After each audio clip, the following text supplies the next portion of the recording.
예수님께서 십자가에서 남기신 말씀 5가지를 생각해 보았습니다. 주일날은 용서에 관한 말씀이었고요, 월요일은 낙원에 관한 말씀이었죠.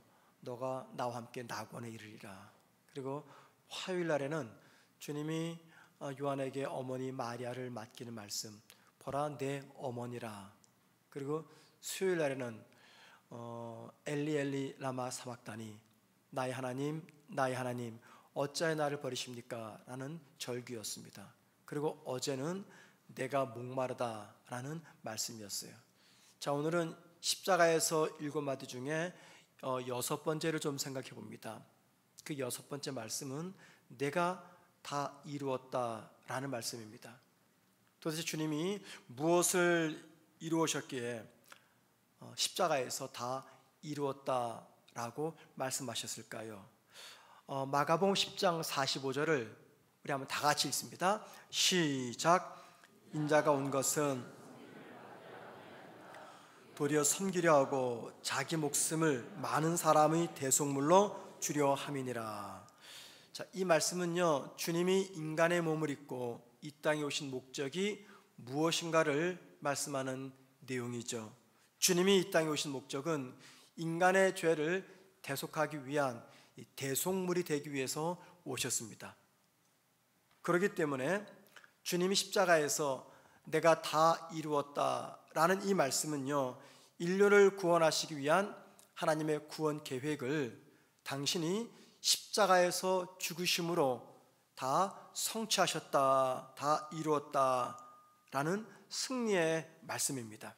자, 이것은 예수님이 십자가를 통해서 구원을 완성하셨기 때문에 이제는 다른 구원자, 다른 구원의 길, 다른 구원의 방법이 필요 없다, 그 뜻입니다. 자, 예수님이 다 이루셨다, 다 이루었다 라고 말씀하실 때 이 다 이루었다 라는 헬라어 단어는요, 테텔레스타이라는 단어입니다. 테텔레스타이, 아주 유명한 단어죠. 당시 이 단어는요, 이스라엘 일반 사람들, 특별히 헬라어를 사용하는 사람들이 일반적으로 썼던 아주 보편적인 단어입니다. 테텔레스타이. 자, 이 말이 어떤 경우에 사용되었는지 그 뜻을 알게 되면 주님이 말씀하신 다 이루었다, 그 뜻의 정확한 의미를 알 것이며 또 그 뜻에 담긴 풍성한 의미를 알 수가 있게 됩니다. 많은 용례가 있지만 대표적으로 3가지를 한번 좀 말씀드리겠습니다. 첫 번째는요, 테텔레스타이, 이 단어는 그 당시 종들, 노예들이 사용했던 단어입니다. 주인이 종에게 무엇인가를 지시합니다. 그러면 종은 주인이 지시한 모든 것들을 다 끝냈을 때 주인을 찾아가서 뭐라고 말했냐면 테텔레스타이라고 말했습니다. 주인께서 지시한 모든 것들을 제가 다 마쳤습니다, 그 뜻이에요. 우리 주님은 하나님의 아들이시자 동시에 하나님의 종으로서 이 땅에 오셨습니다. 구약부터 신약까지 예수님이 어떤 분인가를 설명할 때 대표적으로 쓰인 단어가 바로 이 종, 노예입니다. 주님은 하나님의 종으로 이 땅에 오셨습니다. 그리고 주님은 하나님께서 시키신 모든 일들을 다 완수하셨어요. 하나님이 주님께 지시하신 일이 어떤 일이었습니까? 인류의 죄를 대신해서 죽는 겁니다. 그래서 주님은 십자가에서 숨을 거두기 바로 직전에 테텔레스타이라고 말씀하신 거예요.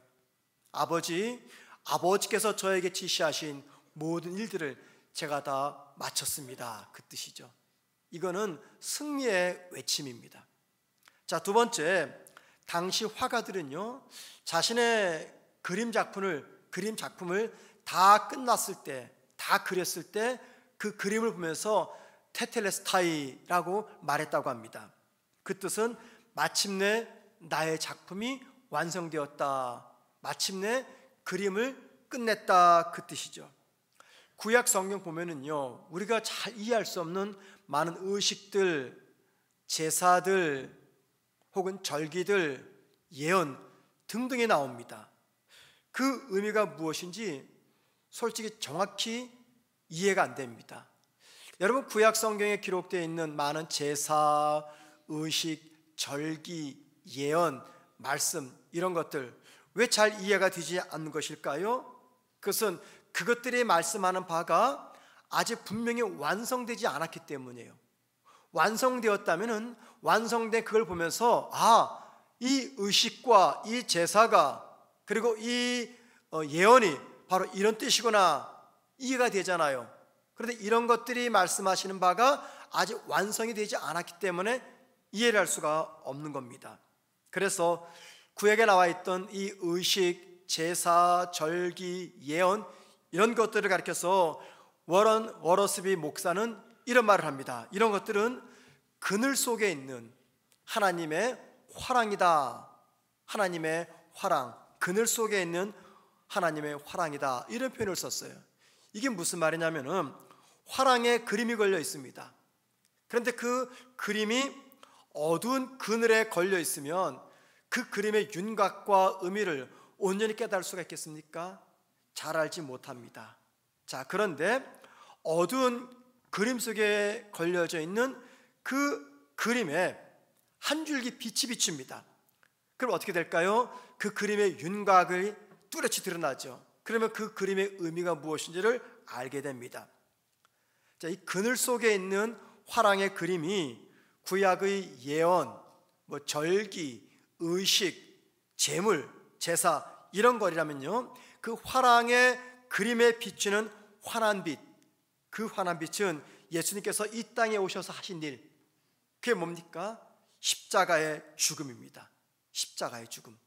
그러니까는 구약에서 예언되어졌던 희미한 이야기들, 즉 제사, 의식, 절기, 예언 이런 것들은 장차 오실 그리고 대속적 죽음을 맞이할 예수님을 의미하는데 이게 바로 희미했던 구원의 그림이라는 겁니다. 그림자에 비춰진 그랬던 그 희미한 그림들이 예수님께서 오셔서 십자가의 죽음으로 말미암아 더욱 완성이 되었다, 선명하게 드러났다. 그래서 주님이 당신이 십자가에서 숨을 거두시기 전에 뭐라고 말씀하신 거예요? 테텔레스타이, 구약에서 예언되어졌던 모든 이야기들이 마침내 나의 죽음으로 말미암아 완성이 되었다라는 고백을 하신 거예요. 그래서 다 이루었다 그 말씀하신 거죠. 세 번째, 테텔레스타이, 이 말은요 당시 상인들이 시장에서 쓰던 용어였습니다. 상인들이 이제 고객들로부터 돈을 받고 물건을 줍니다. 그때 영수증도 함께 줍니다. 그 영수증의 의미는 뭐냐면 내가 돈을 다 받았습니다, 또는 빚을 완전히 다 갚았습니다, 그 뜻이에요. 당신이 나한테 진 빚을 다 갚았습니다, 당신으로부터 내가 돈을 다 받았습니다. 이때 영수증을 써주죠. 그러면서 테텔레스타이라고 말합니다. 여러분, 하나 물어볼게요. 잘 생각해 보세요. 너무 깊이 생각하지 마시고요. 그러면 정답을 생각 못합니다. 하나님과 우리 사이에 뭐가 있을까요? 굉장히 심각하게 생각하시는데 간단히 생각하시라니까요. 하나님과 우리 사이에 뭐가 있을까요? 과거가 있습니다. 과거. 하나님과 우리 그 사이에 과거가 있잖아요. 새벽이라 정신이 오락가락 하시죠. 하나님과 우리 사이에 과가 있는 게 아니라 뭐가 있냐면 죄가 있어요. 죄가. 그죠? 하나님과 우리 사이에 죄가 있습니다. 이 죄가 뭘까요? 다른 말로 말하면 빚입니다. 빚. 하나님과 우리 사이에 빚이 있어요. 우리가 진 빚이 있어요. 빚. 죄는 빚입니다. 그런데 인간이 지은 죄의 빚은요 너무 크기 때문에 인간 스스로는 갚을 능력이 없어요. 우리 마태복음 18장 말씀 보면은 1만 달란트 탕감받은 자의 이야기가 나오잖아요. 그죠? 그것처럼 우리가 하나님 앞에 진 빚은요 너무 많고 크기 때문에 우리 힘으로 도저히 갚을 수가 없습니다. 누군가 갚아줘야 돼요. 주님이 그 빚을 갚아주셨어요. 근데 어떻게 갚았습니까? 우리가 진 빚을 대신해서 주님이 십자가에서 죽으심으로 내 빚을 다 갚아주셨어요. 자, 그래서 주님이 십자가에서 숨을 거두시면서 하나님께 뭐라고 말씀하시는 겁니까? 하나님 보세요, 이 땅의 인류들이 당신께 지었던 죄의 빚을 내가 죽음으로 다 갚았습니다. 그래서 하신 말씀이 테텔레스타이, 이 말이에요. 하나님께 지금 보고하는 겁니다. 하나님 보셨죠? 내가 당신께 죄를 지었던 모든 인류의 죄를 내 죽음으로 다 갚았습니다. 이게 바로 테텔레스타이. 그래서 주님이 다 이루었다 말씀하신 거예요. 자, 여러분, 이 테텔레스타이에 담겨있는 이 다양한 의미, 이게 뭘 강조합니까?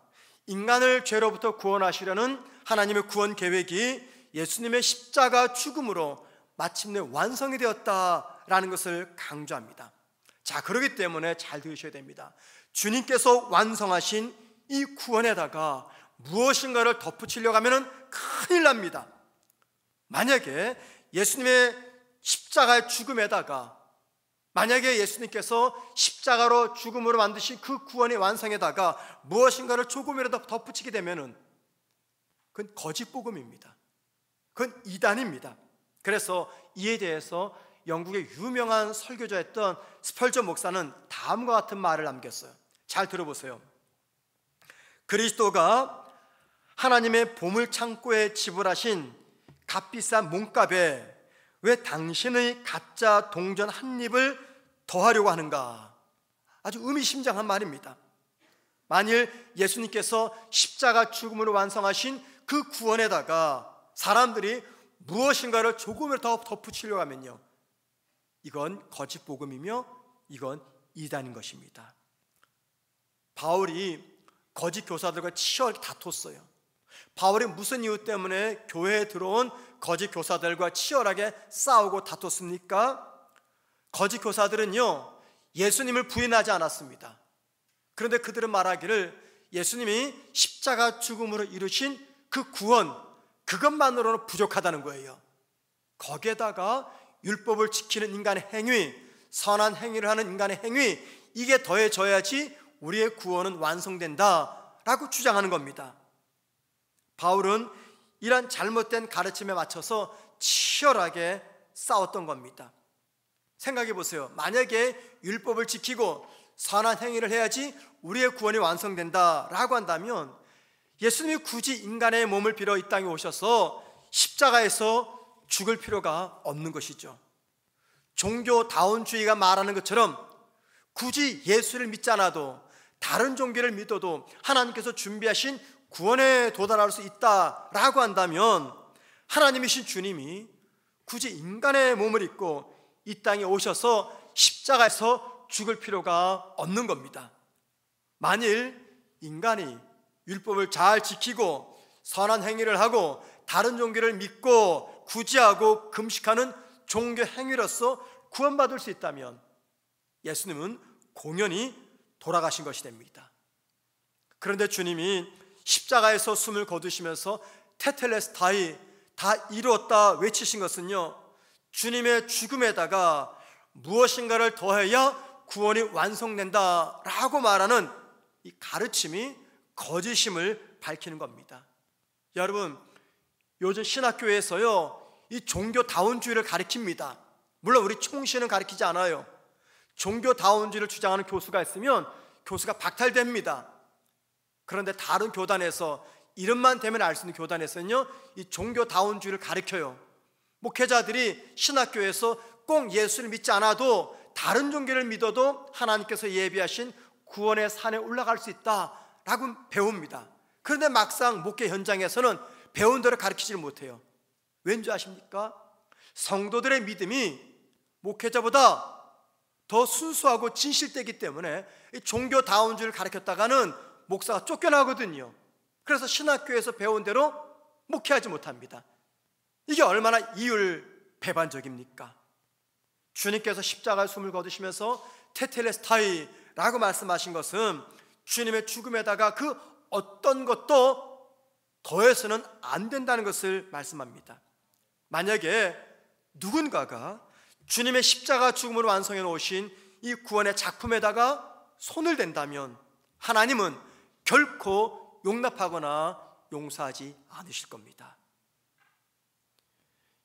이미 예수님께서 십자가의 죽음으로 말미암아 구원을 완성하셨기 때문에 우리가 구원을 위해서 할 일은 아무것도 없습니다.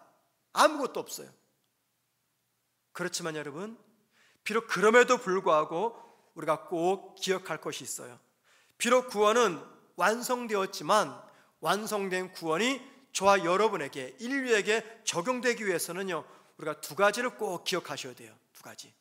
첫 번째는 구원이 완성되었다고 해서 우리가 아무것도 하지 않는데도 그 구원이 우리에게 저절로 주어지는 것은 아니라는 겁니다.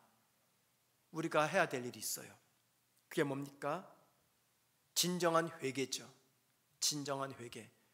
회개라는 것은 내가 과거의 삶에서부터 주님께로 돌이킨다. 첫 번째 징표입니다.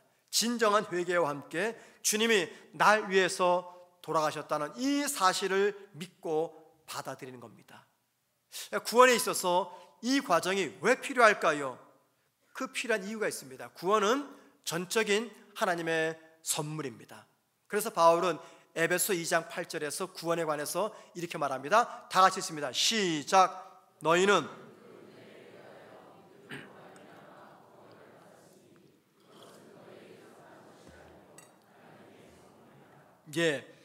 여러분, 선물은 받는 사람이 싫다고 하면 강제로 줄 수가 없습니다. 바울이 무슨 이야기 합니까? 구원은 선물이다 라고 말합니다. 선물은요, 받는 사람이 싫다고 하면 강제로 떠맡길 수가 없어요. 선물을 주는 사람이 전적인 호의로 이루어지기 때문에 받는 사람이 거절하면 억지로 줄 수가 없습니다. 이와 마찬가지로 하나님의 구원의 은혜가 아무리 크다 하더라도 그 은혜를 감사함으로 받아들이지 않으면 그 구원의 은혜는 절대 나의 것이 될 수가 없습니다. 성경은 모든 인간의 죄를 지어서 하나님의 심판의 자리에 서게 되었다라고 말씀합니다. 자, 이 심판의 결과가 무엇입니까? 사형입니까? 차라리 사형이면 좋죠. 한번 죽고 끝나지 않습니까? 어차피 모든 사람들이 가는 길이 죽음의 길인데 그냥 사형 당하면 괜찮습니다. 그런데 사형이 아니죠. 무엇입니까? 사형보다 더 끔찍한 지옥입니다. 왜 지옥이 끔찍합니까? 영원토록 형벌을 받는 곳이기 때문에 끔찍한 곳이에요. 그런데 하나님은 우리에게 심판의 사면장을 보내주셨어요.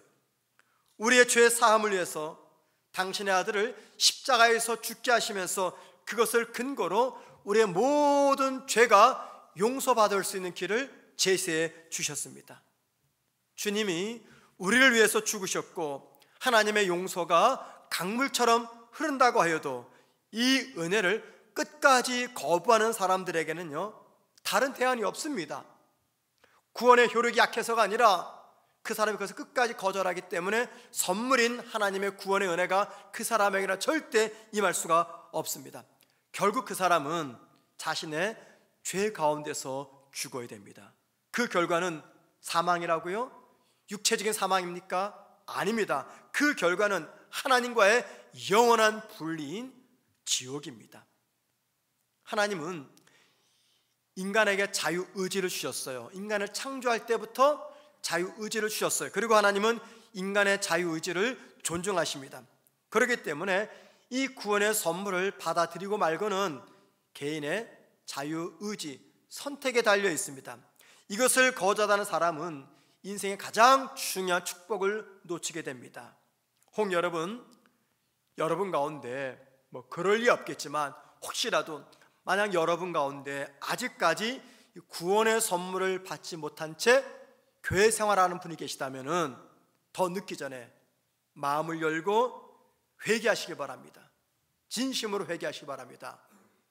그리고 주님을 영접해서 이 귀한 구원의 선물을 누리기를 주님의 이름으로 축원을 드립니다. 자, 두 번째입니다. 완성된 구원의 은혜가 인류에게 적용되기 위해서 꼭 기억할 말씀이 있어요. 골로새서 1장 24절입니다. 다 같이 읽습니다. 시작. 나는 이제 남은 고난에 그의 몸된 교회를 위해서 내 육체에 채우노라. 이거 바울의 고백입니다. 내 남은 고난을 그의 몸된 교회를 위해서 내 육체에 채운다. 이게 무슨 말입니까? 주님이 십자가 죽음으로 구원을 완성하셨기 때문에 예수 믿어 구원받은 성도는 주님을 대신해서 주님의 몸인 교회를 세워나가야 된다, 그 말입니다. 자, 여러분, 여기 바울이 말하는 교회란 어떤 것을 말할까요? 우리 성문교회 교회당을 이야기할까요? 교회 조직을 이야기합니까? 아니죠. 예수를 믿는 성도, 예수를 믿는 성도들의 이 모임, 이게 교회라고 이야기합니다. 교회인 성도를 세워나간다. 이게 무슨 말입니까? 아직 주님을 만나지 못하여 구원의 은혜를 입지 못한 사람들을 십자가 앞으로 인도해라, 그 말입니다. 또는 교회는 나오지만 아직까지도 인격적으로 주님 만나지 못한 그분들을 구원의 주님 앞으로 인도해라, 그 말입니다. 또는 구원의 확신은 있지만 영적으로 성숙하지 못한 성도들, 그분들을 믿음으로 세워주라, 그 말입니다. 이게 예수를 믿어 성도된 저와 여러분에게 주어진 사명이라고 바울은 말씀하고 있습니다. 예수를 믿어 구원 얻은 우리는요, 주님의 십자가 사랑을 다 체험했고 그래서 잘 알고 있습니다. 자, 십자가 사랑을 알고 있는 우리는요, 그 받은 구원의 은혜에 합당한 삶을 살아가야 됩니다. 여러분, 십자가 은혜를 입어서 구원받은 성도가 받은 그 구원의 은혜에 합당한 삶을 살아간다는 거, 이게 어떤 삶을 의미할까요? 여러 가지가 있습니다. 제일 첫 번째 합당한 삶, 그게 뭔지 아십니까? 그것은 주님이 완성하신, 테텔레스타이, 다 이뤘다 완성하신 구원의 복음을 땅끝까지 전하는 것입니다. 이게 구원의 은혜를 입은 성도가 제일 먼저 하나님께 보여드려야 될 변화된 삶의 모습입니다. 완성된 구원의 복음을 땅끝까지 전하는 거예요. 우리 가운데 이런 생각을 합니다. 아, 하나님, 나는 전도의 능력이 없습니다. 저는 낯가림이 심해서 낯선 사람을 찾아가서 말하는 게 너무너무 힘이 듭니다. 그래서 저는 다른 거는 다 할 수 있는데 전도는 할 수 없습니다 라고 말하는 분 계십니까? 그분은요, 다른 것도 못 하시는 겁니다. 왜냐하면 전도야말로 하나님이 구원받은 성도에게 가장 첫 번째로 요구하는 사명이기 때문이다. 제1의 사명이에요. 여러분, 나는 전도의 능력이 없습니다. 나는 낯가림이 심해서 낯선 사람에게, 다른 사람에게 예수 믿으라고 말을 잘 전하지 못합니다 라고 핑계대지 마셔야 됩니다. 왠지 아십니까? 우리는 포도나무이신 주님께 붙어있는 가지이기 때문입니다. 포도나무이신 주님께 붙어있으면 어떤 일이 벌어집니까? 주님께서 전도자의 삶을 살아낼 수 있도록 담대함을 주십니다. 용기를 주시고요, 지혜와 능력을 주십니다. 우리 화요 전도팀이 있어요. 이분들은 화요일마다 나오셔서 기도하면서 거리에 나가서 복음을 전합니다. 이분들은 우리보다 전도의 능력이 뛰어나기 때문에 거리 나가 전도합니까? 이분들은 낯가림이 없기 때문에 복음을 전합니까? 아니에요. 전도의 능력 없습니다. 낯가림도 심합니다. 그런데 왜 감당합니까? 포도나무이신 주님께 바짝 붙어 있어서 주님께로부터 공급되는 이 전도자를 향한 하나님의 능력을 공급받기 때문에 복음을 전하는 것입니다. 주님은요, 우리가 할 수 없는 일을 절대 요구하지 않습니다. 반드시 이 일을 감당할 수 있도록 능력을, 담대함을, 지혜를 공급하십니다. 일단은 한번 시작해 보세요. 제일 먼저 가장 가까운 사람에게, 가정에서부터, 친구에게, 일터에서 복음의 증인이 되어 보십시오. 두렵다고 해서, 자신 없다고 해서, 은사가 없다고 해서 아무것도 하지 않으면 그분의 삶에는요, 아무 일도 일어나지 않습니다. 그러나 뭐라도 시작하게 되면은 우리가 생각조차 하지 못했던 역사, 우리가 상상조차 하지 못했던 놀라운 역사가 내가 전하는 복음을 통해서 일어나게 될 겁니다. 주님께서 죽임을 당하신 십자가, 그 십자가는요, 당대 가장 난폭한 사형 도구로서 결코 영광스럽거나 자랑스러운 것이 아니었습니다. 로마의 교양이 있는 사람이라면요, 십자가라는 단어를 말하는 것조차 꺼렸습니다. 그 단어를 들으면 굉장히 불쾌하게 생각될 정도로 십자가는요, 저주의 상징이었어요. 너무너무 싫었습니다. 찬송가 151장 후렴 가사 보면은 이런 내용이 있어요. 십자가 십자가 내가 처음 볼 때 나의 마음에 큰 고통 사라져. 오늘 믿고서 내 눈 밝았네. 참 내 기쁨 영원하도다. 십자가를 보면은 고통이 사라지고, 십자가를 보면은 마음에 큰 빛이 들어오고, 십자가를 보면은 기쁨이 넘친다. 그 찬양 가사입니다. 그런데 여러분, 이 찬송가를 예수님 당시 사람들이 부른다면 십자가 대신에 어떤 단어를 두었을까요? 십자가는 사형 도구입니다. 십자가 대신에 이런 단어를 넣겠죠. 총살형, 단두대, 교수형, 이런 단어들이 들어가야 됩니다. 자, 여러분, 총살형, 단두대, 교수형, 이런 걸 보면은 마음에 평안이 찾아옵니까? 마음에 빛이 들어옵니까? 기쁜 마음이 생깁니까? 아니죠. 오히려 이런 단어들을 생각하면요, 없던 고통도 찾아옵니다.